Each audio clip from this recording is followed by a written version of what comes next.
Which players should you avoid drafting this season? Plus, Jake Odorizzi signed with the Houston Astros. We talk about both next on Fantasy Baseball Today in 5.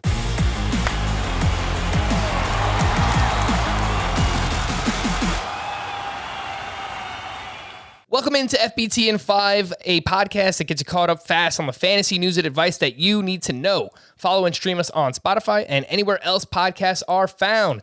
Today is Monday, March 8th. I am Frank Stanfield, joined by Chris Towers. And let's get things started with your biggest bust this season, Chris. Yeah, it's Eloy Jimenez. He's going right around the 30th pick in average draft position right now. And, you know, the things that I don't like about Eloy Jimenez, one, he doesn't walk much, so you're looking at a deficit in runs compared to other players in his range. He's not going to steal any bases, and so there is a lot riding on him being a plus source of batting average, a plus source of power, and a plus source of RBI.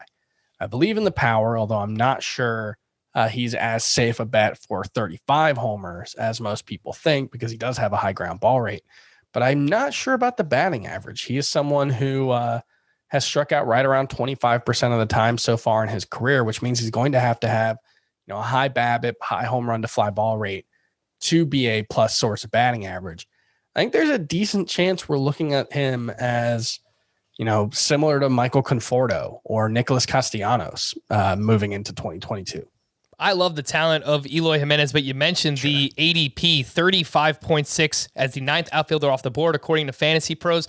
You talked me down a little bit from him, too. You pointed out that he doesn't walk very much, so the runs might not be where we need them to be for someone being drafted this high. So I'm a little worried about Eloy Jimenez as well. Who is your second bust you'd like to talk about, Chris? Yeah, stay in that same range, but actually a little higher. Nolan Arenado, who, we're used to seeing in the first round. So 27th or whatever he's going in ADP may not sound that bad, but he doesn't have Coors Field behind him anymore. And so all of a sudden, I think he's going to go from someone who's, a 40 homer, 310 batting average guy to probably more like 270 average, probably more like 30 homers. I don't think he's going to be bad by any stretch, but I was hoping he was going to fall more to the 50-60 range.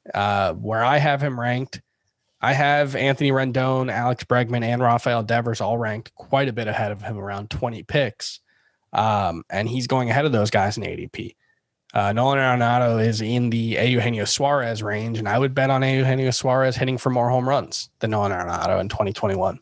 Nolan Arenado now with the St. Louis Cardinals, so we worry about that production coming down, as you pointed out, Chris. No more Coors Field for one. Nolan Arenado, the ADP, according to Fantasy Pros, is 27.6, but I will point out that over at the NFBC, the National Fantasy Baseball Championship, you can look at ADP in certain time frames, and over the last 2 weeks, Nolan Arenado's ADP is 40.3, so he is dropping a little bit. This is probably closer to where he should actually be drafted this season. Chris, give me your third bust this season.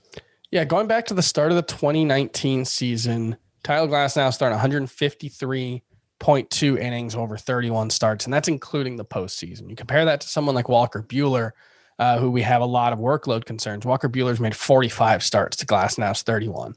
Glasnow has been really good in that stretch, a ton of strikeouts, and I think he'll continue to give you a ton of strikeouts. But since coming back from a forearm strain in 2019, he has a 4.61 ERA and a 123 whip over the last 23 starts. That's including the postseason. He really struggled in the postseason last year.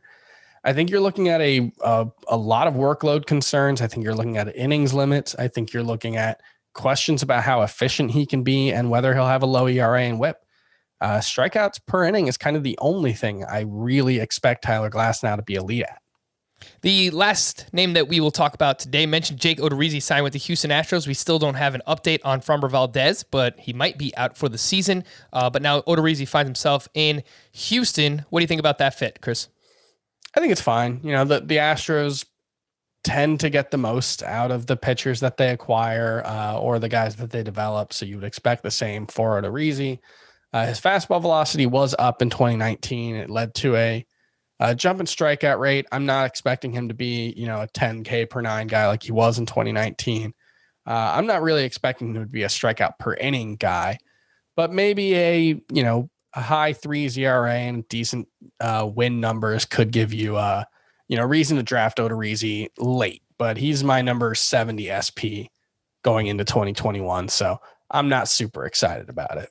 Might have a bit of value there because he's currently being drafted as the 95th starting pitcher off the board. Yeah. According to Fantasy Pros, I think that'll probably rise now that people know where Jake Odorizzi is going to be pitching this season. For more extensive fantasy baseball coverage, listen to the Fantasy Baseball Today podcast on Spotify, Apple Podcasts, Stitcher, your smart speakers, or anywhere else podcasts are found. And thanks for listening to Fantasy Baseball Today in 5. This is your audio outlet for fantasy news and advice in just 5 minutes. If you enjoyed the pod, please leave a 5-star review on Apple. We'll be back again tomorrow morning. Bye-bye.